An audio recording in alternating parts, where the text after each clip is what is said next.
नमस्कार दोस्तों, स्वागत है आपका वृषभ राशि के अगस्त महीने के राशिफल में। तो आइए देखते हैं क्या कह रहे हैं कार्ड्स और क्या कह रहे हैं ग्रह। लेकिन उससे पहले मैं एक कार्ड जल्दी से निकालती हूँ अपने सुपर अट्रैक्टर डेक से, और ये कह रहा है कि to begin the practice of allowing I must go out of the way and let spirit guide me. तो ये कहते हैं अगर मैं चाहता हूँ कि ब्रह्मांड मुझे बताए कि मुझे क्या करना है, तो मुझे सब कुछ ब्रह्मांड के ऊपर ही छोड़ देना चाहिए, और मुझे जब अंदर से आवाज़ आती है उसको ज़रूर सुनना चाहिए। उसको मानने से मुझे लाभ होगा और ब्रह्मांड भी जो मुझे चाहिए वो मुझे देगा, क्योंकि वो ब्रह्मांड की तरफ से ही आवाज़ आ रही है। तो शुरू करते हैं, लेकिन पहले ध्यान रखिए कि एपिसोड के आखिर में एक फेंग शुई टिप आएगा जिसको आपको मिस नहीं करना। तो आइए चलते हैं यात्रा पर टैरो कार्ड्स की और ग्रहों की, और देखते हैं कि क्या कह रहे हैं कार्ड्स और क्या कह रहे हैं ग्रह। तो महीने का पहला दिन, पहला हफ्ता, पहला अगस्त। कार्ड आया है 5 ऑफ स्वॉर्ड्स। ये कार्ड जैसे आप देख रहे हैं, इस कार्ड में एक व्यक्ति है जिसकी शक्ल से ही लग रहा है वो बहुत धूर्त है। तो आपके आसपास कोई ऐसा व्यक्ति है जो वो दिखाई देता है वो नहीं है। वो आपको आपकी पीठ में छुरा घोंप सकता है, आपको उससे दुख हो सकता है और आप परेशान हो सकते हैं। इसके साथ साथ ये कार्ड ये भी दर्शाता है कि इस समय आपके आसपास प्रतिस्पर्धा है, यानी कि कंपटीशन है, और आपको अपनी गेम प्लान, अपना टैक्टिक्स चेंज करना चाहिए, अडेप्ट करना चाहिए अपने आप को, जिससे कि आप इसको हैंडल कर पाएँ। इसके बाद दूसरे हफ्ते में 2 अगस्त को शुक्र जो है मिथुन राशि में चले जाएंगे। मिथुन राशि यानी कि आपका दूसरा घर यानी कि परिवार, बैंक बैलेंस। और शुक्र जब जाएंगे तो वहाँ पे सोने पे सुहागा जिसको हम बोलते हैं वो हो जाएंगे, अपने ही घर में जाएंगे, लेकिन अपनी राशि नहीं होगी। तो बहुत ही बढ़िया समय रहेगा आपका। इस समय जो है ध्यान रहेगा कि आप अपनी इनकम को कैसे बढ़ाएं।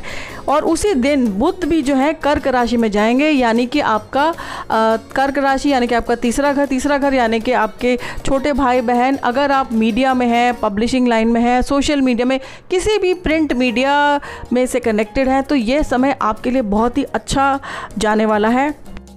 और इस समय आपके लिए हमारे पास है कार्ड 8 ऑफ स्वॉर्ड्स। तो देखिए ये एक स्त्री खड़ी है, उसके हाथ बंधे हुए हैं और उसकी आंखों पे पट्टी बंधी है और उसके आसपास तलवारें हैं। तो ये तलवारें जो हैं ये आपके विचार हैं, आपके दिमाग है जो आपको लिमिट करके रखे। आपके विचारों ने आपको बांधा हुआ है और उसकी वजह से आप आगे नहीं बढ़ पा रहे, क्योंकि देखिए इसके पाँव नहीं बंधे हैं, ये चाहे तो आगे बढ़ सकती है, लेकिन ये जड़ व्यक्ति की तरह, ये पेड़ की तरह वहाँ पर खड़ी हुई है।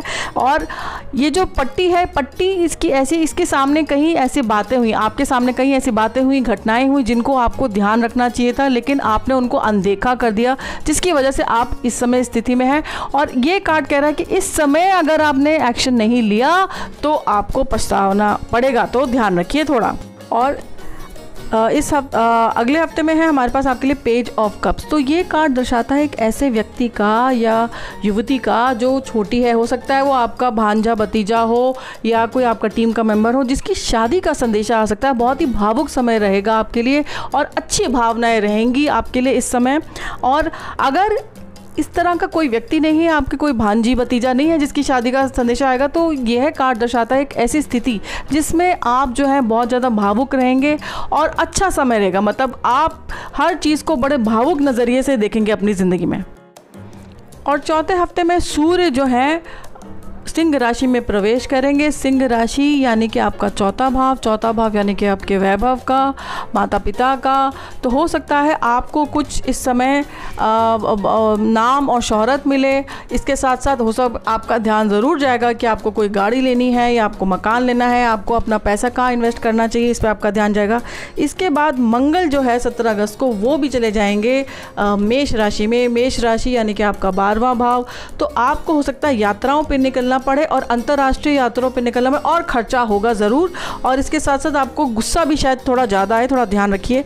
इसके बाद बुध जो है वो भी सिंह राशि में जाएंगे, लेकिन 18 अगस्त को। अब बुध जो है जब सिंह राशि में जाएंगे तो सिंह राशि का जो भाव है या चौथा भाव आपका जो है, चौथा घर जो है आपका, वो आपका वैभव का, माँ बाप का, गाड़ियों का, मकान का है।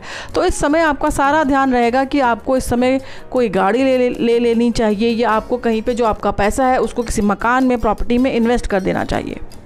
और इसके बाद कार्ड आया है आपके लिए 6 ऑफ कप्स, रिवर्स्ड कार्ड है। तो ये कार्ड देखिए दर्शा रहा है कि आपके आसपास के वातावरण में कुछ ऐसा चेंज हुआ है जिसकी वजह से आप जो है परेशान हैं, आपको घबराहट हो रही है, आप इनसिक्योर भी फील कर सकते हैं। लेकिन आपको इस समय अपने नए दोस्त बनाने चाहिए और नए संबंध बनाने चाहिए, और आपको कुछ ऐसे चीज़ों पे कार्य करना चाहिए जिससे कि आपको किसी और के ऊपर इमोशनल डिपेंडेंस ना करनी पड़े भविष्य में। और क्योंकि आपकी ज़िंदगी में एक महत्वपूर्ण इवेंट आने वाला है जल्दी ही, जिसके लिए आपको अपने आप को पूरे भावात्मक रूप से और मेंटल रूप से आपको अपने आप को तैयार करना चाहिए, स्ट्रॉन्ग करना चाहिए। और अगस्त के आखिर में है आपके लिए कार्ड पेज ऑफ पेंटिकल्स। तो देखिए पेंटिकल्स जो है दर्शाता है हमारी धरती का प्रतीक है। धरती में आप जो भी बोते हैं वो फसल उग जाती है। इसी तरह आप जितनी मेहनत करेंगे उतना आप फल पाएंगे। तो अगर आपने कड़ी मेहनत करी उतना ही पैसा आप कमाएंगे। दूर से देखने से लगता है हमें कि अंबानी है, ये बिल गेट्स हैं, या ये जो है तो इन सब को देखने से हमें लगता है कि बहुत आसान है पैसा कमाना, लेकिन इन लोगों ने दिन रात सुबह शाम सिर्फ अपने कार्य की तरफ ध्यान दिया है। तो आप भी अगर ऐसा करेंगे तो आपको ज़रूर इस समय उन्नति आप कर सकते हैं, ये संदेशा दे रहा है। इसके साथ साथ हो सकता है कि आपका कोई एफडी था जो आपको ध्यान नहीं रहा, वो मैच्योर हो जाए, या आपका कहीं पीएफ का पैसा था जो आपका आ जाए, कहीं पैसा फंसा हुआ था वो आ जाए। अगर आपने कहीं जॉब के लिए अप्लाई किया था तो वो भी आपको मिल सकती है। और अब बात करते हैं फेंग शुई टिप की। तो ये टिप है कि आपको अपने बेडरूम में कभी भी बेड के आगे शीशा नहीं लगाना चाहिए। ऐसा करने से जो भी आपकी सकारात्मक ऊर्जा है वो बाहर चली जाती है, रिफ्लेक्ट हो जाती है, और नकारात्मक ऊर्जा प्रवेश करती है, जिससे कि आपकी शादीशुदा ज़िंदगी में लड़ाइयाँ, झगड़े, कटुता आती है। इसके साथ साथ देखा गया है ऐसे घरों में जहाँ पे बेड के आगे मिरर है, वहाँ पे पति और पत्नी के बीच में अक्सर एक तीसरा बंदा आ जाता है, जिसकी वजह से उनकी रिश्तों में दरार आ जाती है। और आपको अपने अपने बेडरूम के शयन कक्ष के ऊपर भी कोई शीशा नहीं लगाना चाहिए, क्योंकि ये तो बहुत ज़्यादा नकारात्मक ऊर्जा का लेकर के आता है, और ये ज़रूर दिखाता है कि इल्यूजन देता है कि आपका कमरा बड़ा हो गया, लेकिन असल में ये आपकी ज़िंदगी में एक और बंदे को लेकर के आता है, क्योंकि आप अपने आप को फिजिकल रूप में संतुष्ट करने के लिए आप किसी और बंदे को लेकर के आना चाहते हैं। तो ये था दोस्तों अगस्त माह का राशिफल, और आने वाला महीना आपकी ज़िंदगी में सकारात्मक ऊर्जा लेकर के आए और नकारात्मक ऊर्जा को हटाए। इसी शुभकामना के साथ हम आपसे विदा लेना चाहेंगे। नमस्कार।